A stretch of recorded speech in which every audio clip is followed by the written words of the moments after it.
Magandang hapon po sa ating lahat. Narito ang weather update sa araw ng Sabado, September 7, 2024.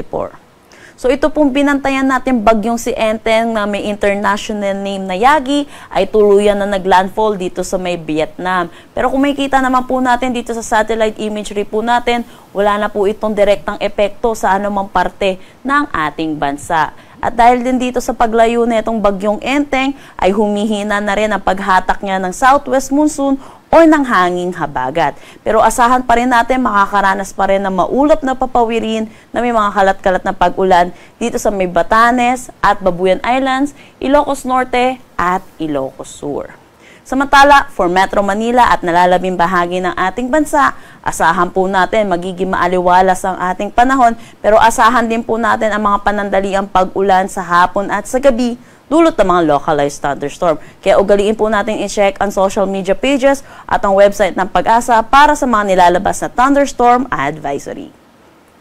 Meron din tayong low pressure area na binabantayan dito sa labas ng ating Philippine Area of Responsibility. At ito naman po ay mababa ang tsansa na maging isang ganap na bagyo at magkaroon ng direktang epekto dito sa ating bansa. At mababa din yung tsansa nito na pumasok mismo ng ating Philippine Area of Responsibility.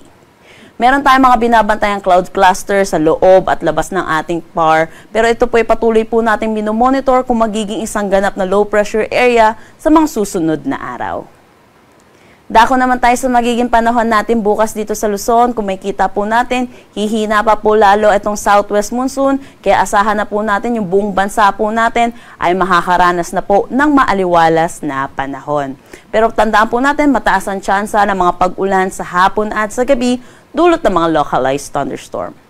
Agwat ng temperatura for Metro Manila, 25-32 degrees Celsius, Lawag, 25-31 degrees Celsius. For Tugigaraw at Legazpi, asahan natin ang 25-32 degrees Celsius, Tagaytay, 23-31 degrees Celsius, at Baguio, 17-22 degrees Celsius.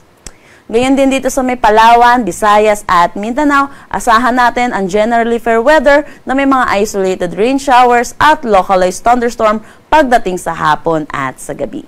Agwat ng temperatura for Calayan Islands at Puerto Princesa, 25-32 degrees Celsius. Dito sa Iloilo, asahan natin ang 25-33 degrees Celsius. Gayon din dito sa may Tacloban. For Cebu, asahan natin ang 26-33 degrees Celsius. Cagayan de Oro, 25-32 degrees Celsius. Davao, 25-34 degrees Celsius. At dito sa may Zamboanga, 25-33 degrees Celsius. Wala na tayong nakataas na anumang gale warning sa anumang seaboards ng ating bansa. Kaya malaya na po makakapalaot ang ating mga kababayang mangingisda at may mga sasakyang maliit pandagat. Dako tayo sa magiging panahon natin sa susunod na 3 araw sa mga piling syudad ng ating bansa. Kung may kita po natin for Metro Manila, Baguio City at Legazpi City, magiging maaliwalas po ang ating panahon. So sa mga umaasa po ng mga suspension sa pasok ng klase at trabaho, malabo na po yung tsansa po natin dahil makakaranas na po tayo ng maaliwalas na panahon. At asahan lang din po natin ang mga panandaliang pag-ulan sa hapon at sa gabi dulot ng mga localized thunderstorm. Agwat ng temperatura for Metro Manila, 26-32 degrees Celsius.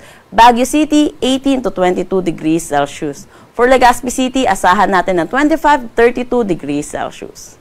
Para naman dito sa Visayas, asahan din natin magiging maaliwalas ang panahon. For Metro Cebu, agwat ng temperatura, 25-33 degrees Celsius. Iloilo City, 25-33 degrees Celsius. For Tacloban City, asahan natin ang 25-33 degrees Celsius.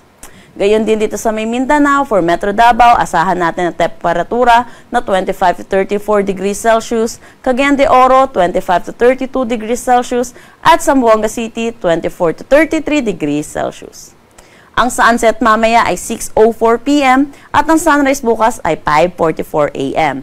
Para sa karagdagang impormasyon, bisitahin ang aming mga social media pages at ang aming website pag-asa.dost.gov.ph. At yan po muna ang latest dito sa Pag-asa Weather Forecasting Center. Chanel Dominguez po at magandang hapon.